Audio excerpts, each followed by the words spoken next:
Halo semuanya, selamat siang, pagi, ataupun malam.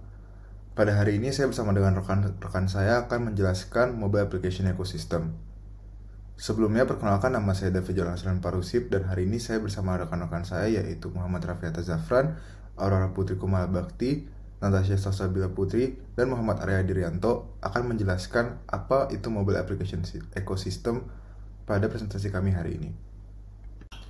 Oke, berikut adalah mobile application ecosystem itu sendiri. Dari visualisasi di presentasi ini, mungkin banyak sekali yang sudah pernah kita gunakan dan mungkin kita tahu seperti Facebook, Twitter, Samsung, Nokia, ada Apple, Android, dan juga Google. Dan juga berbagai merek lainnya ataupun aplikasi lainnya. Mungkin sudah banyak sekali yang kita ketahui bahwa mereka itu sering sekali kita gunakan di handphone kita, di tablet, dan juga di laptop. Nah, itu semua adalah bagian dari mobile application ecosystem sendiri.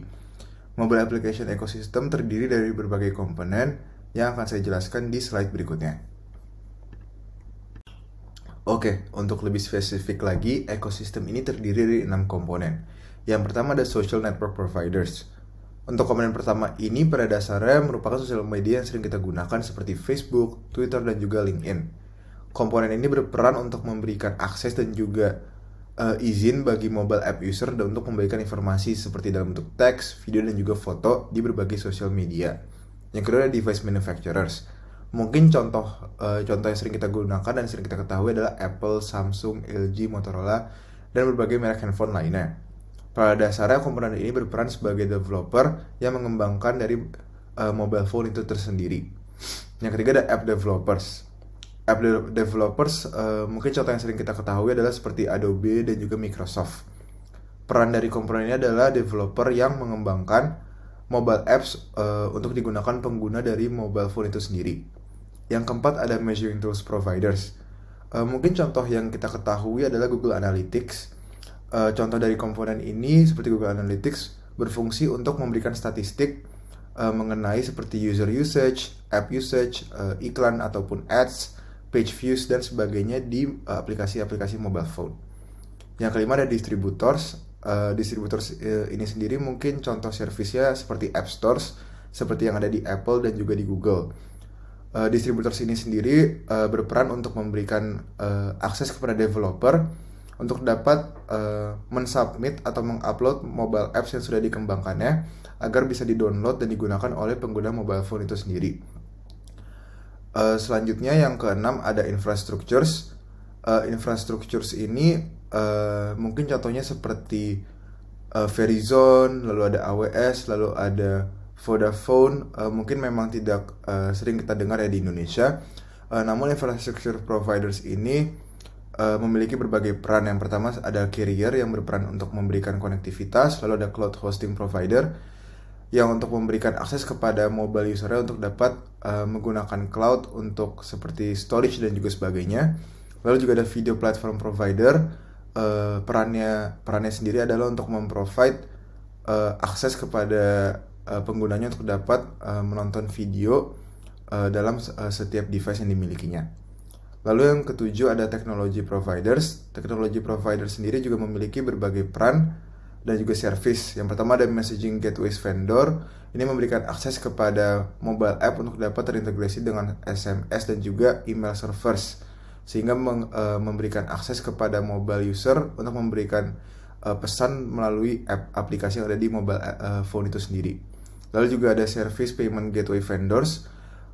Ini berperan untuk memberikan mobile app platform terintegrasi dengan SMS, MMS gateways, dan juga email servers, sehingga bisa memberikan akses untuk mengirimkan pesan melalui aplikasi.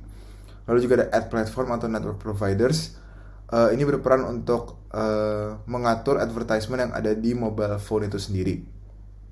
Mungkin contohnya seperti Google AdSense yang sudah sering kita lihat seperti di YouTube dan juga di Google. Berikut adalah komponen dari ekosistem ini sendiri. Halo, saya Aurora. Di sini saya akan menjelaskan slide selanjutnya, yaitu terkait business process of the component. Jadi pada komponen yang pertama, yaitu social network providers, mereka bekerja sama dengan cara memberikan kesempatan aplikasi untuk menyebarkan informasinya pada sosial media. Mereka juga menjadi marketing tools untuk memasarkan aplikasi, contohnya seperti Facebook, Twitter, dan juga Instagram. Pada komponen yang kedua, yaitu device manufacturers, mereka bekerja sama dengan cara menyediakan device phone yang berkualitas juga memumpuni untuk ditempelkan atau diinstal aplikasi. Contohnya seperti Apple, Samsung, dan juga Xiaomi. Yang ketiga, yaitu app developers, mereka bekerja sama dengan cara membuat program aplikasi yang dapat berjalan dan bekerja dengan sempurna. Mereka juga memastikan tentunya untuk aplikasi dapat digunakan user sesuai dengan kriteria yang diinginkan. Contohnya seperti Microsoft dan juga Hasbro. Yang keempat, yaitu measuring tools provider. Mereka bekerja sama dengan cara membantu menganalisis dan mengukur progres dari keberhasilan aplikasi. Mereka juga mendapatkan penilaian langsung dari user dan juga dari sistem, seperti app usage, demi meningkatkan aplikasi. Contohnya seperti Google Analytics dan juga Quintly. Yang kelima, yaitu distributors. Mereka bekerja sama dengan cara membantu menjual aplikasi atau sebagai wadah untuk user bisa mendownload aplikasi. Mereka juga bisa menjadi salah satu marketing tools lainnya untuk memasarkan aplikasi. Contohnya seperti Apple, Google, dan juga Huawei. Terus yang keenam ada infrastructure. Mereka memberikan layanan provider untuk menghubungkan antara mobile app dan juga menjadi penyedia ruang atau tembok-tembok pembangun aplikasi. Contohnya seperti AWS. Yang ketujuh ada teknologi providers. Mereka memberikan layanan seperti kirim pesan, lalu juga iklan, dan juga pembayaran untuk aplikasi. Tentunya mereka membantu aplikasi lebih mudah terkoneksi dengan usernya. Contohnya ada PayPal dan juga Google AdSense. Halo, nama saya Natasha dan saya akan melanjutkan presentasi mengenai teknologi dari komponen-komponennya. Komponen yang pertama ada social network providers. Aplikasi yang saya ambil contohnya adalah WhatsApp, di mana ada enkripsi end-to-end yang memastikan bahwa hanya Anda dan orang yang berkomunikasi dengan Anda saja yang dapat membaca atau mendengarkan apa yang dikirim. Lalu ada komponen device manufacturers, di mana hal yang pertama dilakukan adalah membuat prototype, lalu penginstalan software, lalu ada fase testing, dan apabila fase testing sudah berhasil dilewati, akan dilakukan produksi secara massal. Komponen ketiga ada app developers. Para developer ini dengan bantuan dari tools yang ada dan bahasa pemrograman, dia akan membuat aplikasi yang nyaman digunakan oleh user. Contohnya adalah Swift dan PhoneGap. PhoneGap ini adalah atau bisa dikenal dengan Apache Cordova, adalah sebuah open source mobile app development framework yang menggunakan CSS, HTML, dan JavaScript untuk membuat aplikasi yang berbasis Android, Windows, dan iOS. Untuk Swift sendiri adalah bahasa pemrograman yang sering digunakan untuk membuat aplikasi berbasis iOS. Komponen keempat adalah measuring tools providers.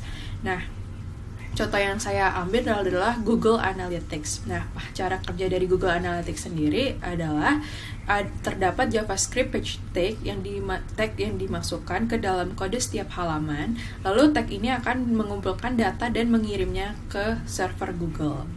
Yang komponen kelima ada distributors. Nah, untuk contoh yang saya ambil adalah App Store. Nah, untuk mendaftarkan aplikasi kita ke App Store, terdapat beberapa step yang perlu dilakukan. Yang pertama dilakukan adalah ada bundle identifier, lalu ada beberapa sertifikat yang harus dibuat seperti sertifikat signing request dan App Store production certificate. Lalu membuat provisioning profile, lalu akan ada App Store listing, lalu release build, dan selalu ada submit version for review. Hal ini bisa kita pilih mau manual atau yang otomatis, baru akan dirilis aplikasi tersebut ke App Store. Yang komponen keenam adalah infrastructure. Di sini teknologi yang digunakan seperti mengirim dan menerima sinyal radio yang berdaya rendah seperti sistem radio dua arah. Sinyal ini dikirim ke dan diterima dari antena yang terpasang pada pemancar dan penerima radio yang biasa disebut dengan mobile phone base station. Untuk komponen terakhir yaitu teknologi provider, contohnya adalah SMS. Nah, untuk SMS sendiri ketika pengirim mengirim pesan akan ditransmisi ke menara seluler terdekat dari pengirim, lalu SMSC atau SMS Center akan meneruskan ke menara seluler terdekat dari si penerima. Sekian dari saya.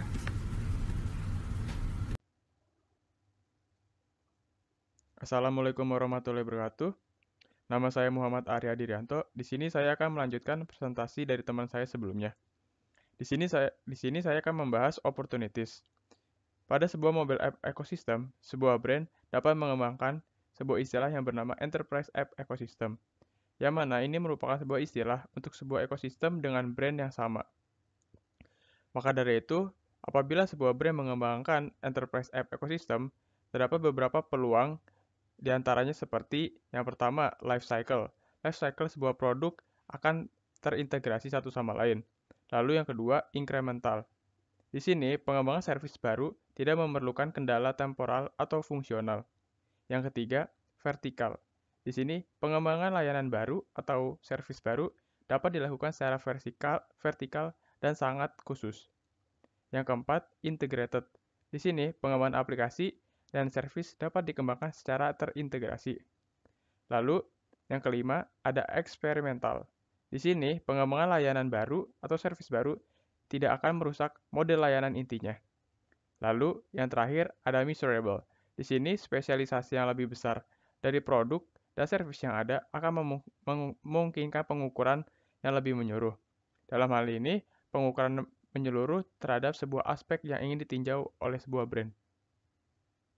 Halo, pada kali ini saya akan menjelaskan sebenarnya mobile application player siapa aja yang ada di Indonesia. Nah, kalau kita membicarakan yang namanya mobile application ecosystem, sebenarnya yang kita bicarakan itu adalah player atau siapa sih yang sebenarnya berkontribusi untuk membuat suatu mobile application. Dibandingkan kita mengclustering mobile application apa saja yang ada pada saat ini gitu di suatu software gitu. Nah, pada kali ini saya akan menjelaskan 3 suatu perusahaan yang ada di Indonesia yang berkontribusi untuk membuat suatu mobile application. Nah, yang pertama ini adalah perusahaan yang datang dari cloud hosting provider, di mana cloud hosting provider merupakan penyedia jasa mobile application untuk menggunakan cloud resource. Dalam hal ini untuk menyediakan hosting, domain, dan VPS atau virtual private server.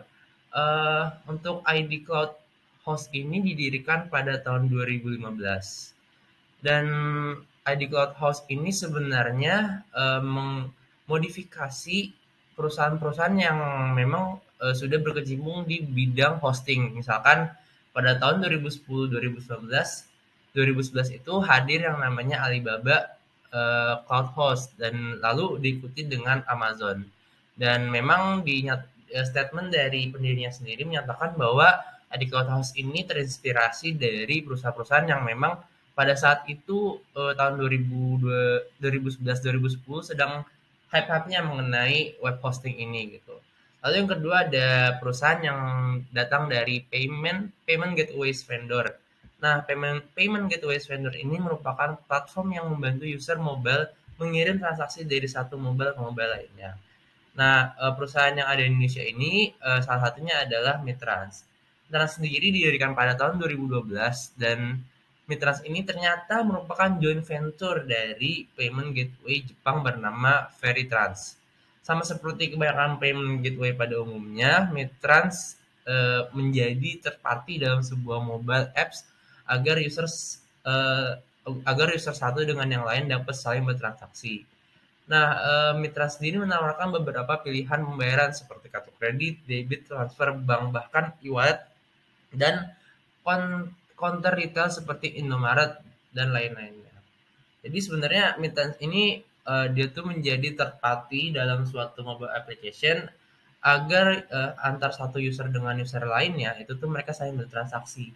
Nah, bagi developer yang menggunakan Mitrans ini, developer tersebut dapat mengkustomisasi sesuai dengan kebutuhan dan keinginan dari klien itu sendiri gitu.